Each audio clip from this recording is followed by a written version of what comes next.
ബാഹ്യസ്പർശേഷ്വസക്താത്മാ വിന്ദത്യാത്മനി യത്സുഖം സ ബ്രഹ്മയോഗയുക്താത്മാ സുഖമക്ഷയമശ്നുതേ.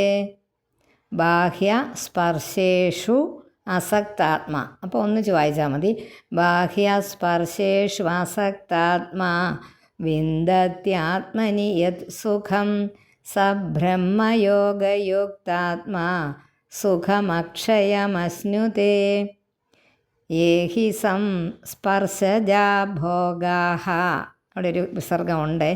യേഹി സംസ്പർശജാ ഭോഗാഃ ദുഃഖയോനയ ഏവ തേ ആദ്യന്തവന്തഃ കൗന്ദേയ ന തേഷു രമതേ ബുധഃ. കൗന്ദേയ വരെ 8 അക്ഷരമാണ്.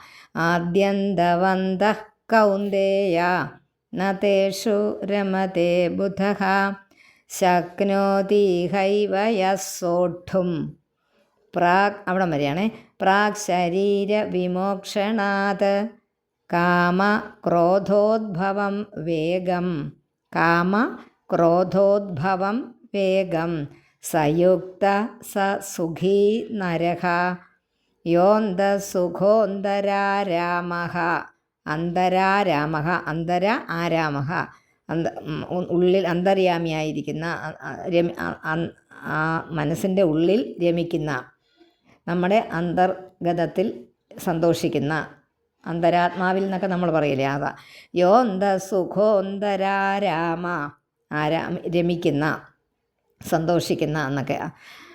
യോന്ത സുഖോന്തരാരാമഃ പിന്നെ സ വെട്ടിയിട്ട് തഥാന്തർജ്യോതിരേവയഃ സയോഗി ബ്രഹ്മനിർവാണം ബ്രഹ്മഭൂതോധി ഗച്ഛതി. അധിഗച്ഛതി എന്നാണ് പ്രശ്ലേഷം. അവിടെ ആ എഴുത്ത് വായിക്കേണ്ട, വായിച്ചാൽ നമുക്കൊരു മാത്ര കൂടും, അതറിയാമല്ലോ. ബ്രഹ്മഭൂതോധി ഗച്ഛതി ലഭന്തേ ബ്രഹ്മനിർവാണം എന്നാക്കുക. പിന്നെ ഋഷയ ഇറുമതി അതൊന്നിച്ച് വേണ്ട, അപ്പം നമുക്ക് വായിക്കാൻ ബുദ്ധിമുട്ടാണ്. ലഭന്തേ ബ്രഹ്മനിർവാണം ഋഷയ ക്ഷീണകൽമഷാഹ. ഇപ്പോൾ വായിക്കുന്നത് അത്രയും ഇപ്പോൾ ഓരോ ഇതും വായിച്ചിടുന്നത് കേൾക്കുന്നത് നല്ല സുന്ദരമാണ് കേട്ടോ. വായിക്കുന്നതിന് ഭംഗിയുണ്ട്.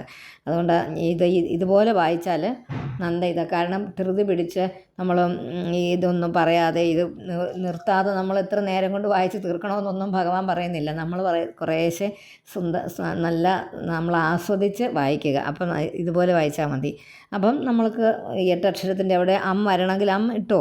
രഭന്തേ ബ്രഹ്മനിർവാണം ഋഷയ ക്ഷീണകൽമഷ എന്ന് പറയേണ്ട കാര്യമില്ലല്ലോ, അവിടെ നിർത്തണം.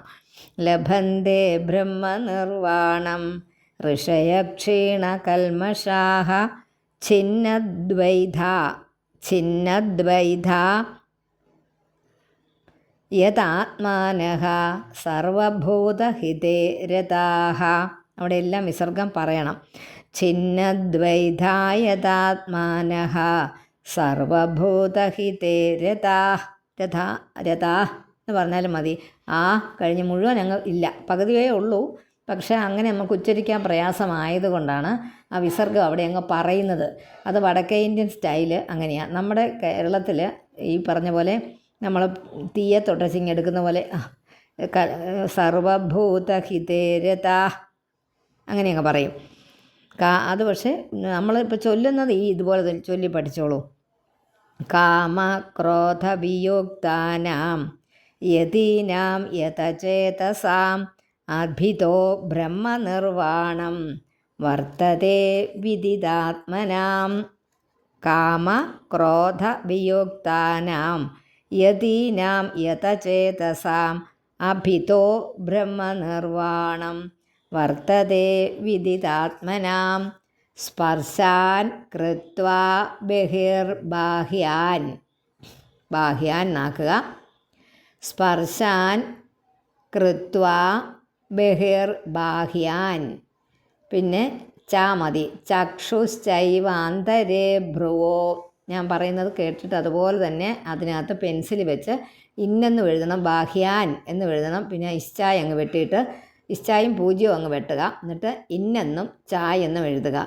സ്പർശാൻ കൃത്വാ ബഹിർബാഹ്യാൻ ചക്ഷുശ്ചൈവാന്തരേ ഭ്രുവോ പ്രാണാപാനൗ സമൗ കൃത്വാ നാസാഭ്യന്തരചാരിണൗ യതേന്ദ്രിയമനോബുദ്ധിർ മുനിർമോക്ഷപരായണഃ വിഗതേച്ഛാഭയക്രോധോ യഃ സദാ മുക്ത ഏവ സഃ ഭോക്താരം യജ്ഞതപസാം സർവലോകമഹേശ്വരം സുഹൃദം സർവഭൂതാനാം ജ്ഞാത്വാ മാം ശാന്തിമൃച്ഛതി.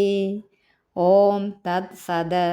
ഇതി ശ്രീമദ്ഭഗവദ്ഗീതാസു ഉപനിഷത്സു ബ്രഹ്മവിദ്യായാം യോഗശാസ്ത്രേ ശ്രീകൃഷ്ണാർജുനസംവാദേ കർമ്മസന്യാസയോഗോ നാമ പഞ്ചമോധ്യായഃ. ഹരി ഓം.